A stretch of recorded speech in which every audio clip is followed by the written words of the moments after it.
नमस्कार, जय हिंद, वंदे मातरम। प्यारे बच्चों, यूपी लेखपाल की तैयारी में आपका स्वागत है। आज की ये मैराथन क्लास आपके लिए बहुत ही हेल्पफुल रहने वाली है। गारंटी के साथ मैं कहता हूं, अगर आप ये क्लास अंत तक देखेंगे तो जब क्लास ये आपकी खत्म होगी तो आपके अंदर वो आत्मविश्वास होगा कि यहां से अब कोई भी प्रश्न बाहर नहीं जाएगा।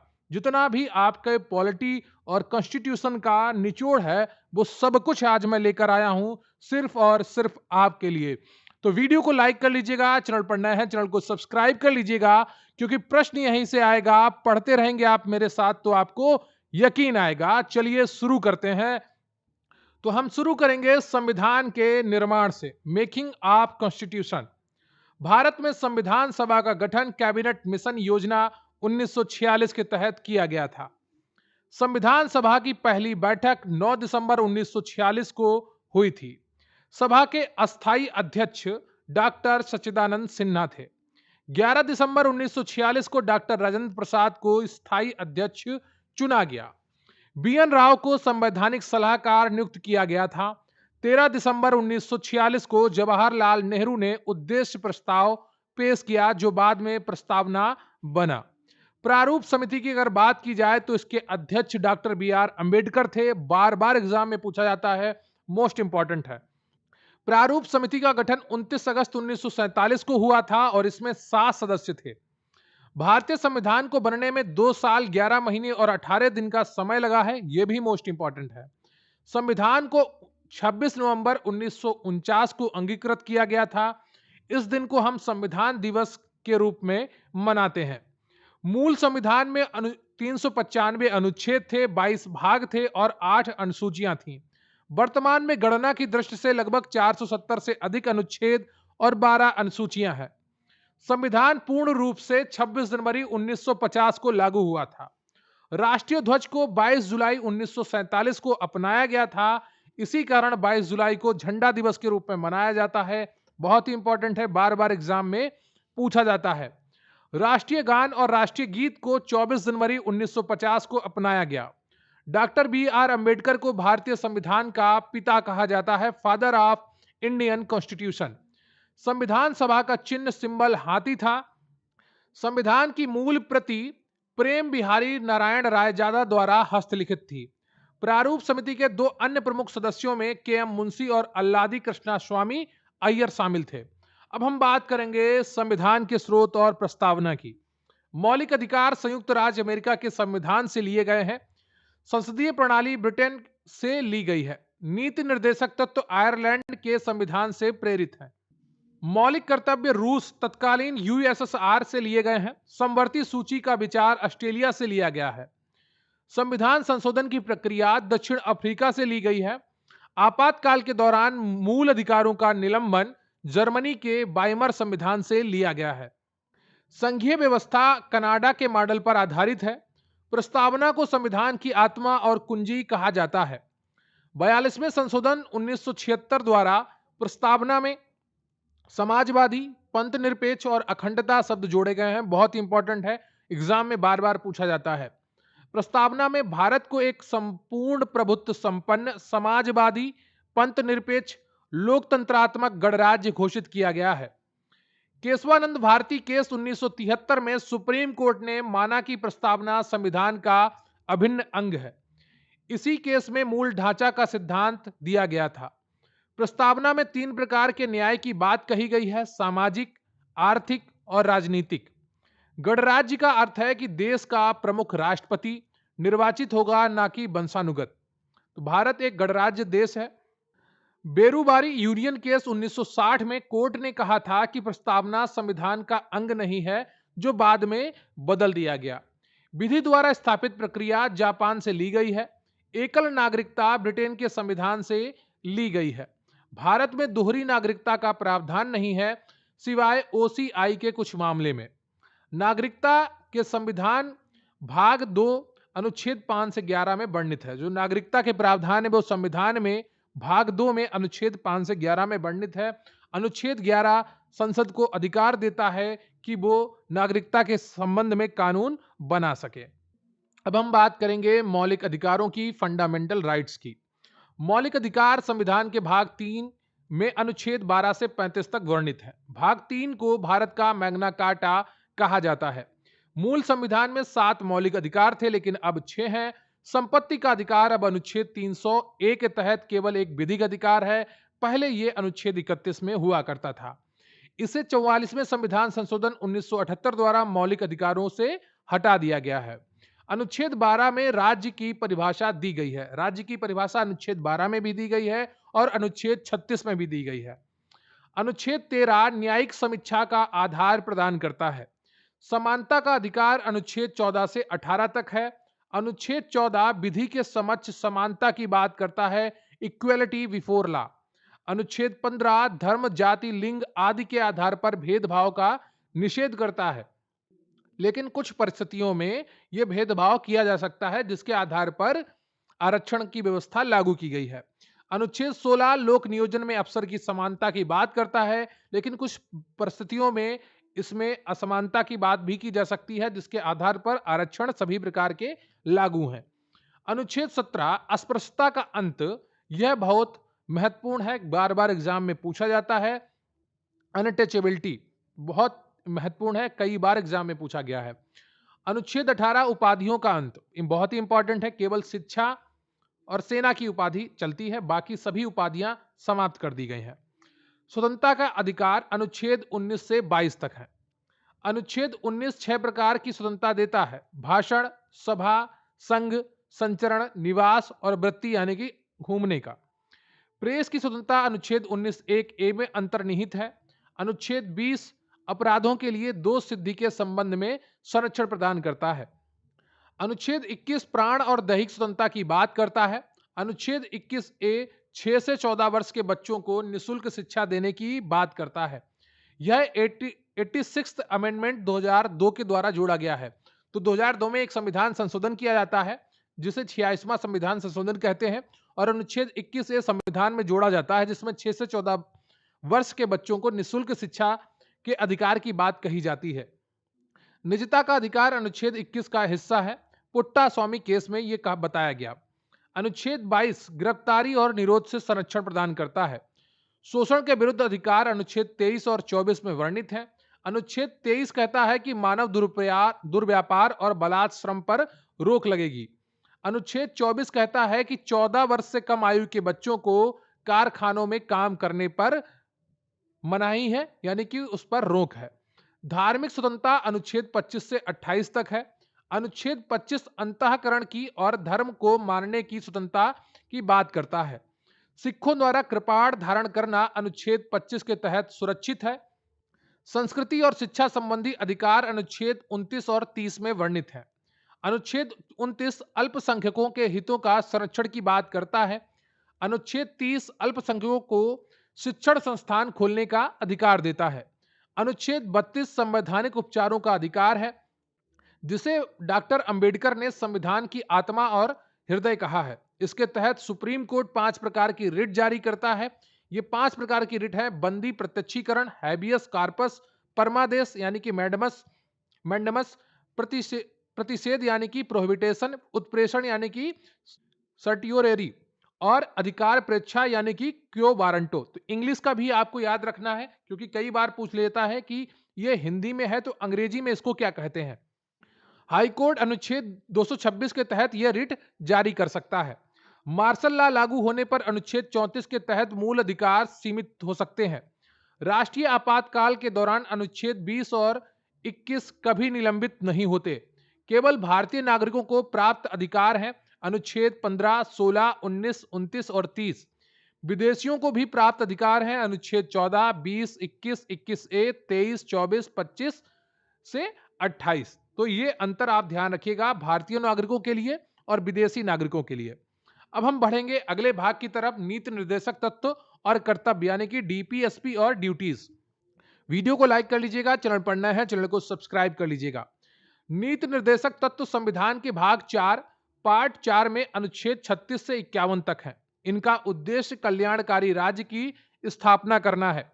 ये न्याय योग्य नहीं है, यानी इनके लिए कोर्ट नहीं जा सकते। अनुच्छेद 39 बी और 39 सी संसाधनों के समान वितरण से संबंधित है। अनुच्छेद 39A समान न्याय और निशुल्क विधिक सहायता की बात करता है। अनुच्छेद 40 ग्राम पंचायतों के गठन की बात करता है और यह गांधीवादी सिद्धांत है। अनुच्छेद 44 मोस्ट इंपॉर्टेंट है, बार बार एग्जाम में पूछा जाता है। अनुच्छेद 40 भी इंपॉर्टेंट है। अनुच्छेद 44 समान नागरिक संहिता की बात करता है, यूनिफॉर्म सिविल कोड। गोवा एकमात्र राज्य है जहां पर यूसीसी शुरुआत से लागू है, अब उत्तराखंड में भी लागू हो चुकी है। अनुच्छेद 45 6 वर्ष से कम आयु के बच्चों की देखभाल की बात करता है। अनुच्छेद 48 से पर्यावरण का संरक्षण और संवर्धन की बात करता है, इंपॉर्टेंट है, बार बार एग्जाम में पूछा जाता है। अनुच्छेद 50 कार्यपालिका से न्यायपालिका का पृथक्करण, यह भी इंपॉर्टेंट है, बार बार एग्जाम में पूछा जाता है। अनुच्छेद 51 अंतरराष्ट्रीय शांति और सुरक्षा को बढ़ावा देना, मौलिक कर्तव्य भाग 4A में है। एकमात्र अनुच्छेद 51A है जिसमें 11 कर्तव्य हैं। इन्हें 42वें संविधान संशोधन 1976 द्वारा स्वर्ण सिंह समिति की सिफारिश पर जोड़ा गया था, तो ये दोनों बहुत ही इंपॉर्टेंट है, इनको याद रखिएगा। प्रारंभ में 10 कर्तव्य थे, 11वां कर्तव्य शिक्षा से संबंधित है। 86th अमेंडमेंट 2002 द्वारा ये जोड़ा गया था। मौलिक कर्तव्य केवल नागरिकों के लिए है, विदेशियों के लिए नहीं है। राष्ट्रीय ध्वज और राष्ट्रगान का सम्मान करना पहला कर्तव्य है। सार्वजनिक संपत्ति की रक्षा करना भी एक मौलिक कर्तव्य है। वैज्ञानिक दृष्टिकोण का विकास करना एक कर्तव्य है। अब हम बात करेंगे संघीय कार्यपालिका की संविधान के भाग 5 की। राष्ट्रपति भारत का प्रथम नागरिक होता है। अनुच्छेद 52 कहता है कि भारत का एक राष्ट्रपति होगा। अनुच्छेद 53 कहता है कि संघ की कार्यपालिका की शक्ति राष्ट्रपति में निहित है। राष्ट्रपति का चुनाव अप्रत्यक्ष रूप से एकल संक्रमण मत पद्धति द्वारा होता है, तो याद रखिएगा कौन सी पद्धति से राष्ट्रपति का चुनाव होता है, एग्जाम में बार बार पूछा जाता है। निर्वाचक मंडल, राष्ट्रपति का जो निर्वाचक मंडल होता है उसमें लोकसभा, राज्यसभा और विधानसभाओं के निर्वाचित सदस्य शामिल होते हैं। यानी कि कौन कौन लोग राष्ट्रपति के चुनाव में वोट डाल सकता है, मत का प्रयोग कर सकता है, तो उसके बारे में निर्वाचक मंडल में बताया जाता है। मनोनीत सदस्य राष्ट्रपति चुनाव में वोट नहीं डालते हैं। जिनको राष्ट्रपति मनोनीत करता है, जिनको राज्यपाल मनोनीत करता है, वो सदस्य मनोनीत सदस्य होते हैं और राष्ट्रपति चुनाव में वोट नहीं डालते। न्यूनतम आयु 35 वर्ष होती है। अनुच्छेद 61 के तहत राष्ट्रपति पर महाभियोग की प्रक्रिया की बात कही गई है। महाभियोग किसी भी सदन, लोकसभा या राज्यसभा में लाया जा सकता है। अनुच्छेद 72 इंपॉर्टेंट है, राष्ट्रपति की क्षमादान शक्ति है, वह मृत्युदंड भी माफ कर सकता है। राष्ट्रपति तीनों सेनाओं का सर्वोच्च कमांडर होता है। अनुच्छेद 123 राष्ट्रपति द्वारा अध्यादेश जारी करने की शक्ति है। अध्यादेश की अधिकतम अवधि 6 महीने प्लस 6 सप्ताह हो सकती है। उपराष्ट्रपति राज्यसभा का पदेन सभापति होता है अनुच्छेद 64 के तहत। उपराष्ट्रपति का चुनाव संसद के सभी सदस्यों निर्वाचित और मनोनीत द्वारा होता है। अनुच्छेद 74 राष्ट्रपति को सलाह देने के लिए एक मंत्रिपरिषद होगी की बात करता है। मंत्रिपरिषद का प्रधानमंत्री मुखिया होता है। प्रधानमंत्री की नियुक्ति राष्ट्रपति करता है अनुच्छेद 75 के तहत। मंत्रिपरिषद सामूहिक रूप से लोकसभा के प्रति उत्तरदायी होती है, यानी कि अगर किसी भी मंत्री के खिलाफ प्रस्ताव पारित हो जाता है तो सरकार गिर जाती है। व्यक्तिगत रूप से मंत्री राष्ट्रपति के प्रति उत्तरदायी होते हैं, लेकिन मंत्रिपरिषद सामूहिक रूप से लोकसभा के प्रति उत्तरदायी होती है।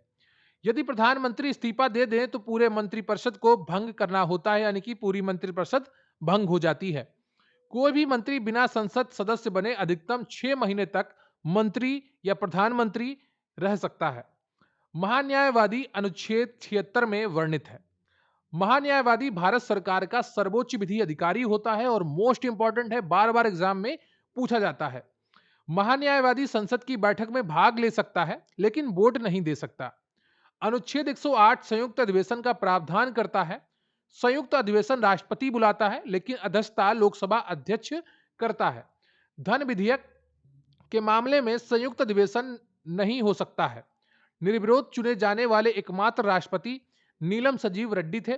सबसे लंबे समय तक राष्ट्रपति रहने वाले व्यक्ति डॉक्टर राजेंद्र प्रसाद थे। संसद राष्ट्रपति, लोकसभा और राज्यसभा से मिलकर बनती है, अनुच्छेद 79 में वर्णित है। राज्यसभा उच्च सदन है, इसे भंग नहीं किया जा सकता। राज्यसभा के सदस्यों का कार्यकाल 6 वर्ष होता है। राज्यसभा के 1/3 सदस्य हर 2 साल में सेवानिवृत्त होते हैं। राज्यसभा की अधिकतम सदस्य संख्या 250 हो सकती है। 12 सदस्य राष्ट्रपति द्वारा मनोनीत होते हैं, जो कला, साहित्य, विज्ञान, समाज सेवा आदि से आते हैं। लोकसभा निम्न सदन या जनता का सदन है। लोकसभा का कार्यकाल सामान्यतः 5 वर्ष होता है। लोकसभा की अधिकतम सीट संख्या अब 550 है। एंग्लो इंडियन आरक्षण 104वें संविधान संशोधन द्वारा समाप्त कर दिया गया है।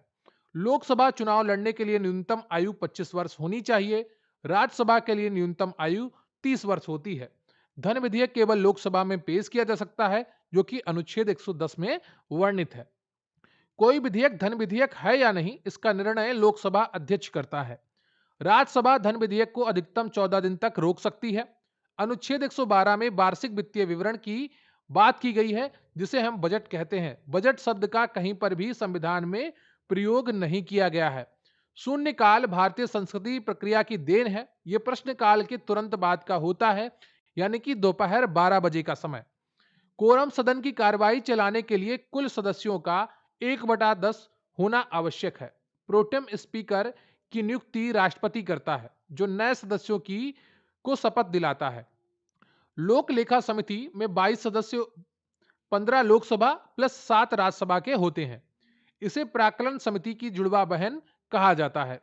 प्राक्कलन समिति सबसे बड़ी समिति है। इसमें 30 सदस्य होते हैं, सभी लोकसभा से। अविश्वास प्रस्ताव केवल लोकसभा में लाया जा सकता है। इसे पेश करने के लिए 50 सदस्यों का समर्थन आवश्यक है। संसद के सत्रों के बीच अधिकतम अंतराल 6 महीने से अधिक नहीं होना चाहिए। अनुच्छेद 105 में संसदीय विशेषाधिकार का वर्णन मिलता है।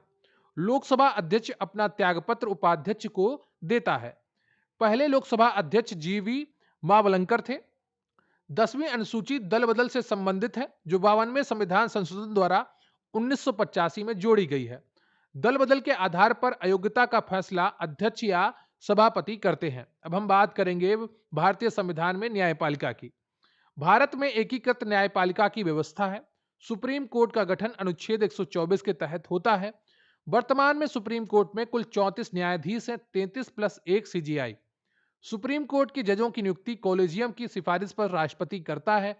जजों की सेवानिवृत्ति आयु 65 वर्ष है। सुप्रीम कोर्ट के जज को हटाने के लिए संसद में महाभियोग जैसी प्रक्रिया चलाई जाती है। अनुच्छेद 129 सुप्रीम कोर्ट एक अभिलेखीय न्यायालय की बात कहता है कि अवमानना पर दंड देने की शक्ति है।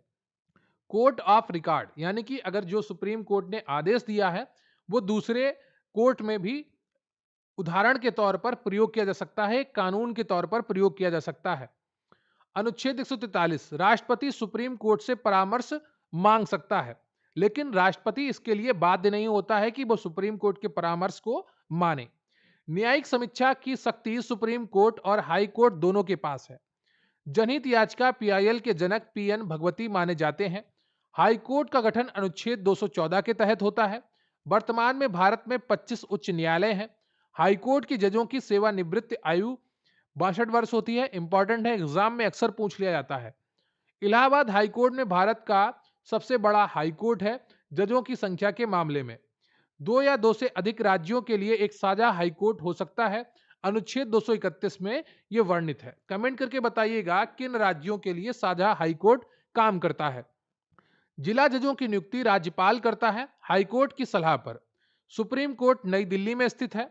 भारत के पहले मुख्य न्यायाधीश सीजेआई एच.जे. कानिया थे। हाई कोर्ट के जज अपना त्यागपत्र राष्ट्रपति को देते हैं। हाई कोर्ट के जजों का वेतन राज्य की संचित निधि से, लेकिन पेंशन भारत की संचित निधि से दी जाती है। अब हम बात करेंगे राज्य की कार्यपालिका और विधानमंडल की, और बात करेंगे यूपी स्पेशल की। राज्यपाल राज्य का संवैधानिक प्रमुख होता है, अनुच्छेद 153 में वर्णित है। राज्यपाल की नियुक्ति राष्ट्रपति करता है और वह राष्ट्रपति के प्रसाद पर्यंत पद पर रहता है। राज्यपाल बनने के लिए न्यूनतम आयु 35 वर्ष है। अनुच्छेद 161 बताता है कि राज्यपाल की क्षमादान शक्ति मृत्युदंड माफ नहीं कर सकता, लेकिन राज्यपाल।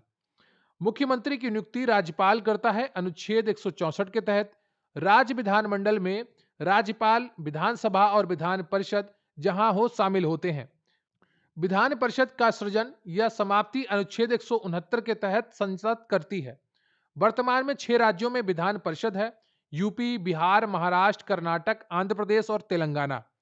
उत्तर प्रदेश विधानसभा में सीटों की संख्या 403 है। उत्तर प्रदेश विधान परिषद में सीटों की संख्या 100 है। विधानसभा का कार्यकाल 5 वर्ष होता है। विधान परिषद के सदस्यों का कार्यकाल 6 वर्ष होता है। महाधिवक्ता राज्य का सर्वोच्च विधि अधिकारी होता है और यह अनुच्छेद 165 में वर्णित है। मोस्ट इंपॉर्टेंट है, अक्सर एग्जाम में पूछ लिया जाता है। यूपी में लोकसभा की 80 सीटें हैं जो कि सर्वाधिक है। यूपी में राज्यसभा की 31 सीटें हैं जो कि देश में सर्वाधिक है। राज्य मंत्रिपरिषद सामूहिक रूप से विधानसभा के प्रति उत्तरदायी होती है। धन विधेयक राज्य में केवल विधानसभा में ही पेश होता है। राज्यपाल अध्यादेश जारी कर सकता है अनुच्छेद 213 के तहत। भारत की पहली महिला राज्यपाल सरोजनी नायडू हैं जो कि यूपी की राज्यपाल थी। भारत की पहली महिला मुख्यमंत्री सुचेता कृपलानी हैं जो कि यूपी की मुख्यमंत्री थी। अब हम बात करेंगे स्थानीय सुशासन की, पंचायती राज की। स्थानीय सुशासन का जनक लॉर्ड रिपन को माना जाता है। पंचायती राज का शिल्पी बलवंत राय मेहता को माना जाता है। बलवंत राय मेहता समिति ने 1957 में त्रिस्तरीय ढांचे की सिफारिश की थी। 2 अक्टूबर 1959 को नागौर राजस्थान में पहली बार पंचायती राज लागू हुआ। 73वां संशोधन 1992 ने पंचायतों को संवैधानिक दर्जा दिया। इसके द्वारा भाग 9 और 11वीं अनुसूची जोड़ी गई। 11वीं अनुसूची में पंचायतों के लिए 29 विषय रखे गए हैं। 74वां संशोधन 1992 नगर पालिकाओं से संबंधित है। इसके द्वारा भाग 9A और 12वीं अनुसूची जोड़ी गई। 12वीं अनुसूची में 18 विषय हैं, इंपॉर्टेंट है, याद रखिएगा। पंचायत चुनाव लड़ने की न्यूनतम आयु 21 वर्ष है। पंचायतों का कार्यकाल 5 वर्ष होता है। पंचायत चुनाव कराने की जिम्मेदारी राज्य निर्वाचन आयोग की होती है। ग्राम सभा में गांव के सभी पंजीकृत मतदाता शामिल होते हैं। अशोक मेहता समिति 1970 ने द्विस्तरीय ढांचे की सिफारिश की थी। महिलाओं के लिए पंचायतों में कम से कम 1/3 33% आरक्षण अनिवार्य है। अनुच्छेद 243D में आरक्षण का प्रावधान है। अनुच्छेद 243 के में राज्य निर्वाचन आयोग का प्रावधान है। वित्त आयोग राज्य पंचायतों की वित्तीय स्थिति की समीक्षा करता है अनुच्छेद 243I के तहत। पैसा एक्ट 1996 जनजातीय क्षेत्रों में पंचायतों के विस्तार के लिए लाया गया था। अब हम बात करेंगे संवैधानिक निकायों की, कॉन्स्टिट्यूशनल बॉडीज की, जो कि बहुत ही महत्वपूर्ण है। चुनाव आयोग अनुच्छेद 324 में वर्णित है। यह संसद, राष्ट्रपति, उपराष्ट्रपति और विधानसभा के चुनाव करवाता है। वर्तमान में यह 3 सदस्यीय निकाय है, 1 सीईसी प्लस 2 ईसी। मुख्य चुनाव आयुक्त का कार्यकाल 6 वर्ष या 65 वर्ष की आयु तक होता है। संघ लोक सेवा आयोग यूपीएससी अनुच्छेद 315 में वर्णित है। यूपीएससी के अध्यक्ष और सदस्यों की नियुक्ति राष्ट्रपति करता है।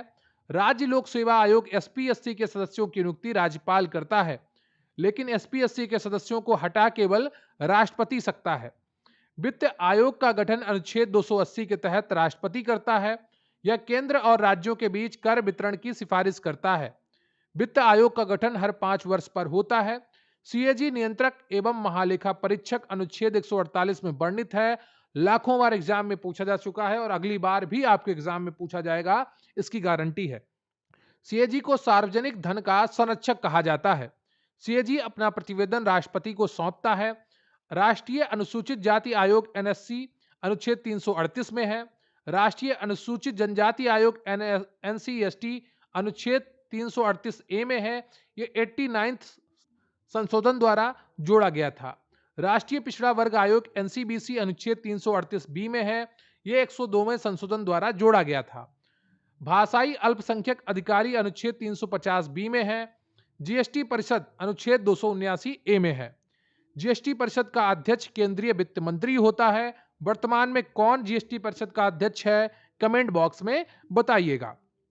तो क्लास कैसी लगी, आप अंत तक जरूर बने रहिएगा, बहुत थोड़ा बचा है और जिस तरीके से आप पढ़ रहे हैं निश्चित रूप से गारंटी मानकर चलिए कि आपका सिलेक्शन, आपकी एक सीट कोई और नहीं ले जा पाएगा अगर आप इस क्लास में अभी तक बने हुए हैं।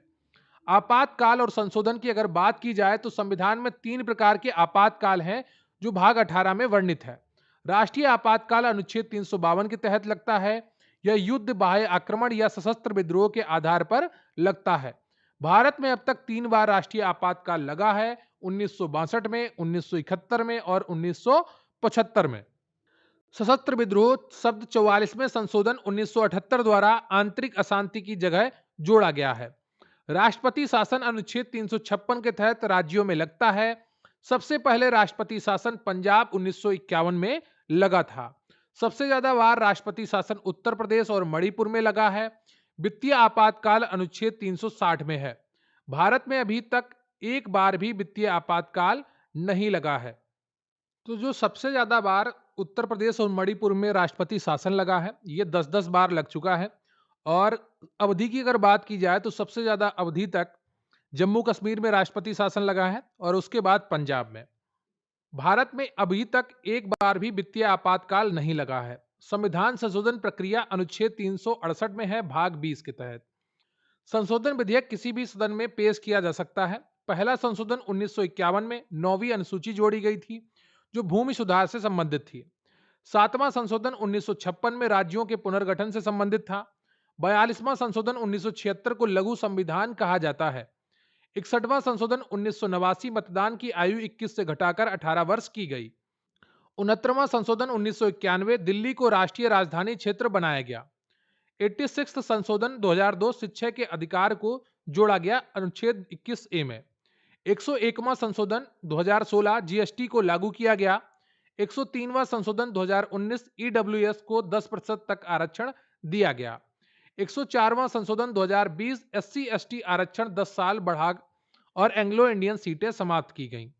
105वां संशोधन 2021 राज्यों को अपनी ओबीसी सूची बनाने का अधिकार दिया गया।